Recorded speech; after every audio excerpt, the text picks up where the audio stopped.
नब्ज़ के प्रोग्राम में आपका बहुत बहुत स्वागत है। आज हम पहुंचे हुए हैं डॉक्टर अंजू परेरा के पास। वर्ल्ड नो टोबैको डे पर कुछ अहम जानकारी लेंगे, जैसे फीमेल पर इनका क्या हार्म होता है, यूथ कैसे इस पे जा रहे हैं और कोविड के पेशेंट को इनसे कैसे बचना चाहिए। इन सारी जानकारी को हम आपसे साझा करेंगे। वर्ल्ड टोबैको डे आज 31 मई को मनाया जाता है और मैं इसका क्या दुष्प्रभाव है हमारे मानव शरीर पे, मैं पहले ये बता देती हूँ कि ये नॉन कम्युनिकेबल डिजीज़ेस का बहुत बड़ा रिस्क फैक्टर है।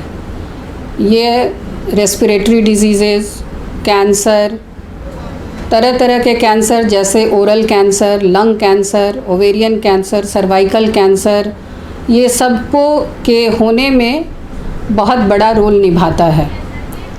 उसके बाद ट्यूबरकुलोसिस, कार्डियोवैस्कुलर डिजीज़, डायबिटीज़, ये सब बीमारियों का ये बहुत बड़ा कारण है। इसके अलावा एज अ गायनेकोलॉजिस्ट ये जनरेशन के फर्टिलिटी पे भी असर डालता है। जैसे आपको मेल इनफर्टिलिटी हो, तो अगर जो मेल स्मोकर हैं उनके स्पर्म के पैरामीटर पे ये बहुत डिलीटेरियस इफ़ेक्ट देता है। स्पर्म काउंट कम हो जाता है, मोटिलिटी कम होता है, जिससे प्रेगनेंसी में दिक्कत होता है। उसी तरह ये फीमेल फर्टिलिटी पे भी बुरा असर डालता है। फीमेल्स के एग के क्वालिटी पे इफ़ेक्ट बुरा पड़ता है, दुष्प्रभाव, एंडोमेट्रियल लाइनिंग, ये सब पे, जिसके चलते फीमेल लेडी चाह रही है कंसीव होना लेकिन नहीं कंसीव कर पा रही है। साथ में ये एक्टोपिक प्रेगनेंसी का रिस्क बढ़ाता है, आपके ओवेरियन एनवायरनमेंट को पे दुष्प्रभाव डालता है, ओवेरियन एजिंग होने लगता है, समय से पहले मेनोपॉज होने का खतरा बढ़ जाता है, प्रीमेच्योर ओवेरियन फेल्योर का रिस्क रहता है। इस तरह ये महिलाओं के शरीर पे भी दुष्प्रभाव डालता है। तो एक्टिव में तो डायरेक्ट इफ़ेक्ट होता ही है।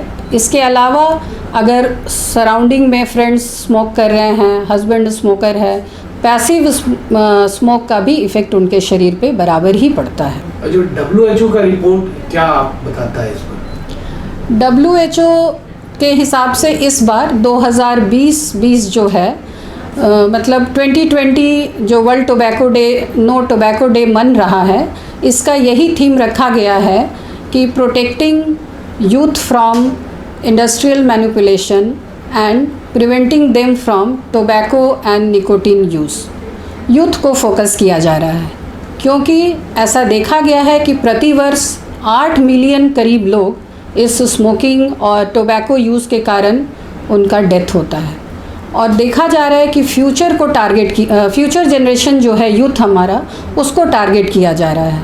उस टारगेट में उन्हें अट्रैक्टिव ऑफ़र दिया जा रहा है, जैसे फ्लेवर्ड सिगरेट, फिर ई सिगरेट, इस तरह का, कि बच्चे अट्रैक्ट हों। और इसके अलावा जैसे उनके पार्टीज़ या कोई प्रोग्राम हो रहा है, वहाँ फ्री सैम्पलिंग होता है, प्रमोट किया जा रहा है टीवी के माध्यम से, मूवीज़ में, ये सब में दिखा के भले डिस्क्लेमर दिया जाता है, वो इतना छोटा इनसिग्निफिकेंट कि उस पर ध्यान ना जाके मेन इस पे ही फोकस होता है। तो इससे जो ये उम्र है यूथ, वो लोग का उसमें फंस जाने का चांस बढ़ता है, जिसके कारण ही ये इस बार WHO का कॉल है कि prevent our youth from this tobacco and nicotine use. जहाँ तक है कि बहुत से जो एक्टिव फीमेल है जो टोबैको ले रही हैं, तो उनको कैसे इससे बचना चाहिए, क्या करना चाहिए? जो टोबैको ले रही हैं उनको पहले इसका हार्मफुल इफ़ेक्ट समझना चाहिए। जैसे आपको मैंने बताया ही कि फर्टिलिटी पे डायरेक्ट उनके असर पड़ता है, समय से पहले ओवेरियन फेलियर होने से मासिक बंद होने का खतरा, फिर उससे होने वाले चीज़ों का खतरा।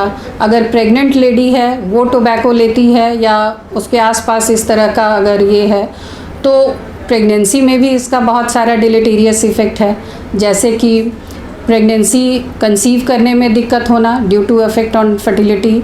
फिर अगर कंसीव भी कर गया तो रिस्क ऑफ मिसकैरेज बढ़ जाता है। अगर प्रेगनेंसी वहाँ से भी निकल गया तो बर्थ डिफेक्ट्स बहुत सारे हैं जो बढ़ जाता है। बर्थ डिफेक्ट में आपका क्लेफ्ट लिप, क्लेफ्ट पैलेट, कुछ हार्ट डिजीज़ेज़ हैं, कुछ एब्डोमिनल वॉल डिफेक्ट हैं, इस तरह का रिस्क बढ़ जाता है।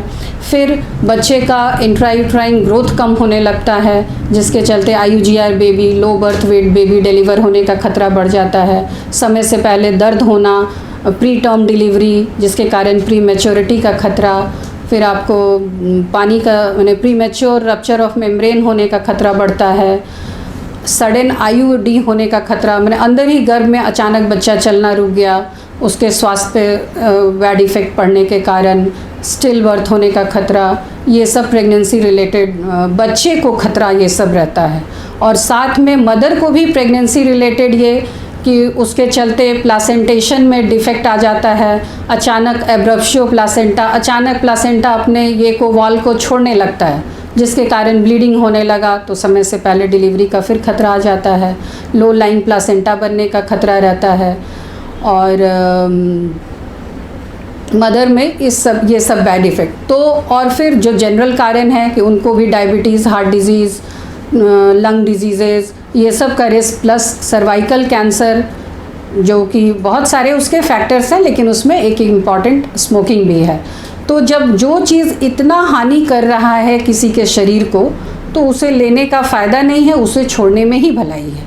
अब है कि छोड़ना कैसे है, ये बातें सारे लोग, एक सिगरेट के डब्बे पे लिखा रहता है, बहुत भयानक सा एक तस्वीर बना रहता है कि जिसे देख के लोग ना खरीदें, लेकिन फिर भी लोग जो एडिक्टेड हो जाते हैं वो यूज़ करते हैं। इसके लिए मैं यही संदेश देना चाहूँगी कि अपने मन को मजबूत बनाएं, अपना विल पावर स्ट्रॉन्ग करें, इसके लिए फोकस करें पॉजिटिव चीज़ों पे, जैसे अपना योगा, मेडिटेशन, पॉजिटिव काम, स्वास्थ्य का ख्याल रखना, अपना डाइट अच्छे से लेना, अपने बच्चों में पॉजिटिविटी के साथ अपना कार्य करना, घरेलू महिला हैं तो घरेलू कार्य जो बाहरी हैं वो, और इस तरह से अपने इनर स्ट्रेंथ को बढ़ाकर इस टोबैको यूज़ से बचा जा सकता है। तो ये कैसे यूथ को कैसे प्रोटेक्ट किया जाए? यूथ को सबसे पहले तो घर में उनके पेरेंट उनका ख्याल रखें, ओवर प्रोटेक्टिव भी ना बने, उन्हें स्पेस दें, उन्हें अपने हिसाब से जीने का ये दें,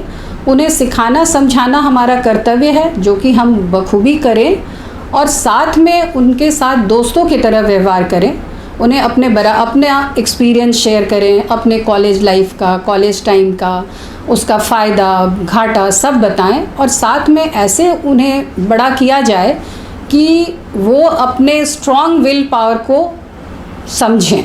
जैसा कि अभी चल रहा है कोविड को देखते हुए, उस पर स्मोकिंग का क्या असर पड़ता है? देखिए, कोविड से तो ये डायरेक्टली रिलेटेड है, क्योंकि कोविड इन्फेक्शन के बारे में आपने सुना कि ये इन्फेक्शन होने पे नेज़ोफेरिंग्स और अपर रेस्पिरेटरी ट्रैक्ट में ही ये वायरस जाके शुरुआती कुछ दिनों में रहते हैं, और वहाँ से प्रोलिफरेट करते हुए ग्रेजुअली ये पूरे बॉडी में और लंग ये सब तक पहुँचते हैं, और अल्टीमेटली रेस्पिरेटरी डिस्ट्रेस और ब्रेथलेसनेस होके ही सीवियर हो जाता है स्थिति कि अल्टीमेटली वेंटिलेटर पे भी जाने की नौबत आ जाती है। तो स्मोकिंग तो यहाँ डायरेक्टली रिलेटेड है। तो ये थी डॉक्टर अंजू परेरा जो आपसे बात कर रही थी कि कैसे कैसे हार्म है हमारे लिए टैबैको। इसमें एक अहम जानकारी जो हमें मिली है वो सबसे बड़ी चीज़ है कि एक विल पावर बहुत स्ट्रांग होना चाहिए, साथ में योगा करना चाहिए, और आपको समझना चाहिए कि इसका क्या बुरा प्रभाव पड़ता है हमारे शरीर में। बने रहें thetimesmedia.com पर। आप हमें फेसबुक और यूट्यूब पर भी देख सकते हैं।